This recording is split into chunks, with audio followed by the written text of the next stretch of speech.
There's a lot of media when it comes to Dungeons and Dragons. There are books, video games, actual plays, a cartoon show, a really bad movie that we don't talk about. Oh God, my eyes, I've looked at it for way too long. And a really good movie that I totally recommend. But did you know that there was a different media that was tainted by the D&D bug? And it comes from a long and distant land called Broadway. Well, actually, it's from off Broadway, which is off Broadway. Ba-doom. And you may be thinking, is this a musical? And surprisingly, no. Like, all honesty, I thought this was going to be a full-on musical for Dungeons and Dragons. Someone should get on that. Someone should write a whole D&D musical about Dungeons and Dragons. I'd pay to go see that. But no, today we are talking about a play, and it's called She Kills Monsters. Now, with a metal title like that, you gotta be wondering, what's this play about? Well, that's what we're going to be talking about. Written by Qui Nguyen, he based off the experience of playing D&D with his own friend. Which, if you never played a game of Dungeons and Dragons with your friends before, you know how crazy this game can be. The show had a run at November 2011 to December 23rd. Now, you may be thinking, this show didn't last long, it must have been a flop. Well, do I got some news for you. The show was super popular in the high school and college circuit. Over 800 schools and colleges performed this play. In response to all this, Cree wrote She Kills Monsters Young Adventures Edition, which removed a lot of the profanity in the play. Also, to make Queen more of a badass than he already is, in response to the spicy panini that was happening around the world, he created She Kills Monster Virtual Edition, which was set in current time and can be played through virtual conference calls like Zoom and stuff. Seriously, mad respect to the author for doing something like this. This really makes me want to do my own production of She Kills Monster with a bunch of D&D content creators. Who knows? Maybe that'll happen in the future if people are interested. Maybe for a charity event, who knows?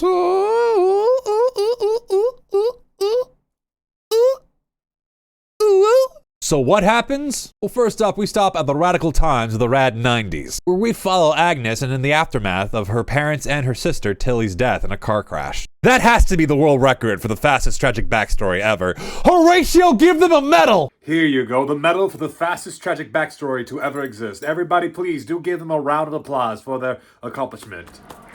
Yay! While she's cleaning up her sister's room, she discovers one of Tilly's notebooks written very, very strangely. She goes to the one place that can help her decode this very confusingly written notebook. A game store! Woo! In this game store, we are introduced to Chuck, a nerd who works there. And you can tell that he's a nerd by the way he talks to Agnes. Hi, I'm looking for a Chuck Bakes. Well, you're looking at him, but all my friends simply call me DM Biggs, because I am big where it counts, you know? As in my brain. Oh, okay. Marvelous.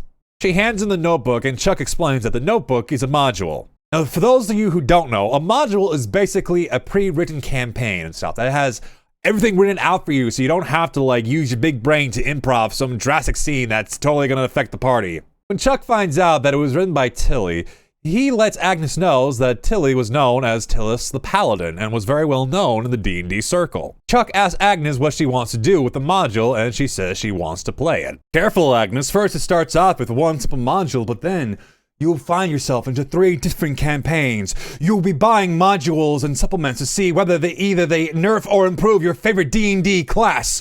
You will buy miniatures of your favorite D&D character, but you'll never have time to paint them because you're way too busy. And finally, you will buy so many goddamn clickety-clack plastic dices that you will have your own personal pool that you can Scrooge McDuck dive into it. No, I am not obsessed, shut up! The next scene, we see Agnes with her boyfriend, Miles, and it's slightly awkward. They're packing things away in Tilly's room, and she's rejecting every help that's being offered. So the best thing that Miles can suggest is talking to her sister's ghost. And she does! Listen, she talks to her dead sister throughout the entire play. It's a theater thing, don't question it. The two share kind and thoughtful words with each other. You don't even know the difference between a mage and a wizard. Hey, trust me, I'd rather wish you left a diary or journal, but no, you had to go be a dork and leave a module, whatever. So, how do we do this? You're gonna die 5 seconds into it. Well, you're already dead, so at least we'll have that in common. Fine, if you want to do this, then let's do this. Like I said, kind and thoughtful words. So now hyped up, Agnes brings Chuck to her place so they can start playing Tilly's module. Agnes meets the party that's going to be following her on her quest. First one is Lilith Morningstar, a badass with a hell of a battle axe. And the first thing she says in this play is, violence makes her hot. Fucking love this play. Next up is Calliope Darkwater, a master tracker and master of sticky fingers when called upon. Finally, there's Tilly, or as she's known as her D&D persona, Tillius the Paladin. After that fellow introduction, they are introduced to the quest, which is freeing the lost soul before it's consumed by the Dark Ones. After a little discussion, Agnes gets a crash course introduction into character creation. She's asked about her character alignment, and honestly, who cares about character alignment in 2023, alright? Look, it's only a fancy title whether you are a good guy or a bad guy. It makes no sense whatsoever. D&D fanboys, please don't come after me. That was only a joke, heh. She also comes up with a killer name for her D&D character. Her name is the Thunderous, the Mighty, the Powerful Agnes!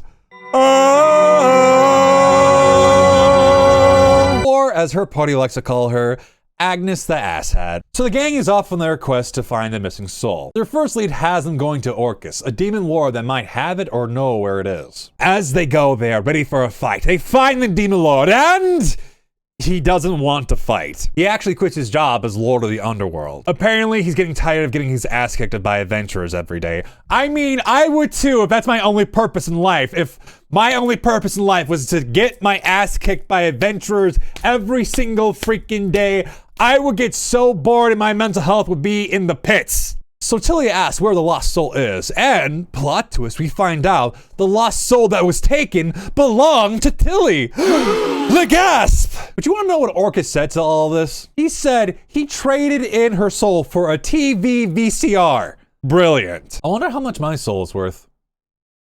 Probably a chicken nugget. And you want to know who he traded the soul to? Tiamat. The literal devil of Dungeons and Dragons. The 5-headed dragon monstrosity that has a challenge rating of 30, one of the highest ratings in the entire fucking game. And for all you guys who don't know what challenge rating are, that just means that Tiamat is really, really hard to fight. If you guys don't know who Tiamat is, she looks like this. Yep. Now, would it surprise any of you guys that people thought that Tiamat is good looking and hot? I mean, all I gotta say about it is that, she's mid. It's the next day and Agnes is talking to her best friend Vera. And they're talking about D&D. Well, for a little bit. They also talk about Miles and how he hasn't asked Agnes to marry him in the 5 years they've been dating. Give it another 5 years, he'll pop the question sooner or later. The conversation goes back to D&D, and Agnes says that her current D&D session is boring. Oh, playing make-believe is boring now, huh? Okay, alright, that's it, fine, alright. DM, make it spicy! Kill the combat! The next session involves combat with bugbears, which are giant, big, hairy goblin creatures. And combat does not go well for Agnes. She spends her turn examining the bugbears and then gets her ass kicked by them. Trust me when I say this, that is not the lamest way someone has spent a turn in Dungeons and Dragons. Alright, player, it's your turn. What are you gonna do? I fart. Roll for it. 25? You fart well enough. Yes! Tilly talks to Agnes for being a poopy fighter, and then after casting a quick Revivify spell, the two kick asses and defeat all the bugbears. After bonding over bloodshed, the party decides to bring Orcus along with them. Why? Because it's not a D&D party unless they befriend/threaten a powerful NPC to joining them. He's also got a map to Tiamat, so that's also a plus. The next day, the group find themselves in a lovely forest where they see a cute little fairy doing cute little fae shit. It is quickly discovered that you do not fuck with the fae. Okay, seriously, real talk. You do not fuck with fae. You don't even look at them funny, and they will fuck your entire life. And this one does. This fae knocks Orcus the fuck out after he does the whole, who's the cute little fae little thing. Then shit gets serious. When the party mentions Tiamat, the fae is like, surprise, motherfucker! I'm one of Tiamat's guardians! Time to square up, bitch! So the party fights a fairy, and they murder this terrifying fae with a magic missile. Talk about brutal. Back in the real world, Miles walks in on a D&D session, and, well, it gets hella awkward. Who the hell are you? Oh, I'm sorry. I'm Chuck. I'm Agnes's DM, and you are? You're her what? Oh, right. I'm not supposed to talk about that. I'm Agnes's friend. Her secret friend. You're my girlfriend's secret friend? Yeah, and you are? Her boyfriend. Oh, yeah? I didn't know she was dating anyone. Oh, hold up. She didn't tell you about me? Well, that's probably my fault. I keep her busy, if you know what I mean. Doing what? Fighting monsters? Fighting monsters? I don't even know what that means. But I do know that means that I'm gonna fight you right now. Let's go! Why? Cause she's my girlfriend. No, man, it's not like that. We just roleplay. You what? It continues to be awkward until Agnes shows up. Miles leaves and says he has to join in on the D&D fun. Yay, the boring boyfriend joins the game. In the game, something spicy is happening. Agnes walks in on Tilly making out with one of her party members, Lilith. At first, Agnes' brain short-circuits a little bit, thinking that Tilly is playing a male character. But in all actuality, it turns out that Tilly is, well, lesbians. They are freaking lesbians. Yes, you heard it here, folks. Tilly and Lilith are gay. So, Horatio, how many gay players does that make in Dungeons and Dragons? All right, cool. Let's see. We'll add the 5 minus the 2, times it by 3, divide by 4. All right, that comes down to 525,600 gay people, sir. Then another bomb is dropped in front of Agnes. It turns out that the whole party and everyone in the universe is gay. When Agnes asks why everyone is gay, Tilly responds with, it's the will of the creator. The gayness is way too much for poor Agnes, and her brain nearly explodes, so she calls for a timeout. Tilly confronts Agnes, and Agnes says that she's a good ally. She just never figured that her own sister would be gay. Tilly comes back with the oh-so-painful line of, you were busy. Emotional damage! The game resumes, and Agnes and Tilly walks back to their party to find them that they are asleep. But, fun fact, elves and demons don't fall asleep. So that means that there's magic fuckery about. Turns out 2 cheerleader-like succubuses are the root cause of this impromptu sleepover. Tilly tries to run away, but the 2 cheerleaders T-pose their dominance over her. But Agnes is coming in to save Tilly from the bullies. And soon she gets her shit rocked by them. The 2 bully Tilly a little bit more and say some mean things about her being gay and stuff. Having their fill of humiliation, they leave the 2 to licking their wounds. Fucking mean girls. In the real world, Agnes heads over to Vera's office, but finds out that Lilith is real. Apparently, Tilly's been basing her module characters off of real people. And then the conversation moves on to talking about Tilly, and, whoo, boy, does it get awkward. So this was real. What was real? You and Tilly, you 2 were real. I'm not following. You 2 dated. What? No. No, you can tell me. Look, Miss Evans, I didn't date Tilly. I like boys, I swear. No, this explains so much. Of course you were together. No, we weren't. Tell me! Vera finally shows up and shoos Lilith away so the 2 can talk. Vera says that Lilith is dating somebody from the football team, and if she's in the closet, she's in the closet deep. In the game world, Agnes talks to Tilly about Lilith being real, and then we get a heartbreaking reminder. Tilly, you can talk to me. I'm not really her, you know. What? Look, I can only extrapolate it so much, but this is starting to feel a little blasphemous. I was talking to my sister, do you mind? Agnes, I'm all about role-playing, but this is a bit deeper than I usually get. Play the role, Chuck. Chuck is just role-playing Tilly. Tilly's just a character in a module she wrote. Something for Lilith to read. We go back into Vera's office to where Miles shows up. The 2 argue about Agnes's current obsession with D&D and playing with a high school student. Well, Vera fires back that it took Miles about 5 years to ask her to move in with him, and he hasn't even had the courage to pop the question to marrying her. Yeah, you tell him, Vera! Back in the game world, the party is facing Big Bad Boss number 2, a Gelatinous Cube, but this Gelatinous Cube is very, very special. Oh no, this cube has a name, and its name is Miles. You heard it here, folks. Tilly named the Gelatinous Cube Miles. Fucking love this play. Agnes is not too pleased about this, but Orcus would smash it. Sounds like a typical bar to me, ayo. But, plot twist, the Gelatinous Cube turns out to be a doppelganger, and it takes the form of Miles. Agnes doesn't want to fight, but after a few rounds, she totally murders her boyfriend. Girl power! In the real world, Agnes meets the real-life succubus cheerleaders.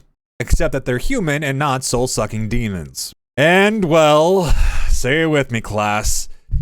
It gets hella awkward. Yes, alright, good job, everybody. Good job. Everyone gets a cookie. It gets so awkward, in fact, that Agnes starts yeeting a yearbook that they were going to dedicate an entire page to Tilly. Back in the game, Miles comes over and says hi. Miles apologizes for a shitty boyfriend and says that he's ready for Agnes to come back to his place. But Agnes says no. She says she's still packing things in Tilly's room. Chuck, being the big brain DM and future couples counselor, invites Miles to play D&D with them. And Miles says yes. The party is less enthused by the idea, but they go along with it. But before they can advance the plot any further, the two cheerleader succubuses show up again. Miles is unfazed by this and tries to talk to them peacefully. But this leads to one of the succubuses ripping out his fucking heart out of his goddamn chest. Holy fucking shit, that's the most metal thing I've ever heard in my entire fucking life. A fight begins, and it doesn't go well for the group. The two cheerleader succubuses have Tilly in a corner, and they're about to swing the final blow when Lilith comes in and takes the hit. If you think that's pretty dramatic, then the group decides to have an epic dance-off, baby! Woo! But then the party just stabs the cheerleaders and they both die. The gang checks back on Lilith and she's not doing too well. No one has a healing spell on them. Agnes pleads to Chuck to do something, to save Lilith. He rolled the dices and they decided Lilith's fate. Miles tries to calm her down, but in response, Agnes just flips the table where the game was being played. Even the ghost of Tilly tries to talk with her. It's all just a stupid game that people play. Agnes says she's done playing D&D and storms out of the room. It's the next day and Agnes walks into Vera's office. The two talk. Agnes breaks down saying that she never knew her sister. Chuck comes in and asks if he can show her something. They go to a friend's house and there they see the inspiration of Orcus, a friend named Ronnie. Ronnie goes upstairs to grab something. They also meet the inspiration of Calliope, a girl in a wheelchair named Kelly. They all play D&D with Tilly. Tilly's ghost comes back and talks to her. He talks about why she played D&D. That it was fun and people get to be what they want to be. Kelly gets to walk again, Ronnie gets to be strong, and Tilly gets the girl.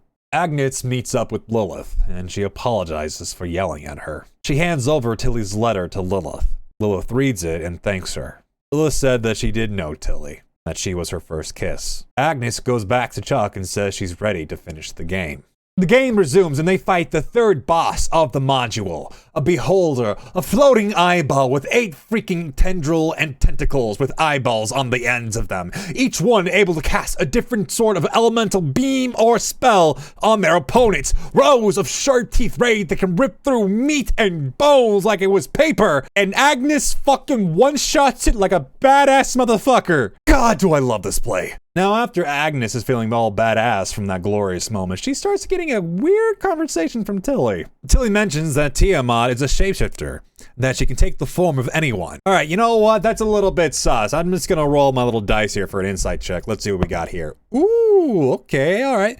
That equals to about a 25, so that's 25 in my insight check. Yeah, that's pretty sus. Plot twist, turns out the whole party was Tiamat. So they fight, and what an epic fight it is. Blades clashing against scales, dodging elemental breaths. But finally, after one stab into the heart, Tiamat is defeated. Tilly comes back to congratulate her and ask her if she had fun. Agnes says yes. And we go lights out on the play where Agnes finally moves out of the house and lives her life. And that, ladies, gentlemen, and all my non-binary heroes, is she kills monsters. So what do I think about the play? Fucking fantastic. It has an excellent cast, fun dialogue, a story that is gut-bustingly hilarious and heart-wrenching. This is a story I think a lot of people can relate.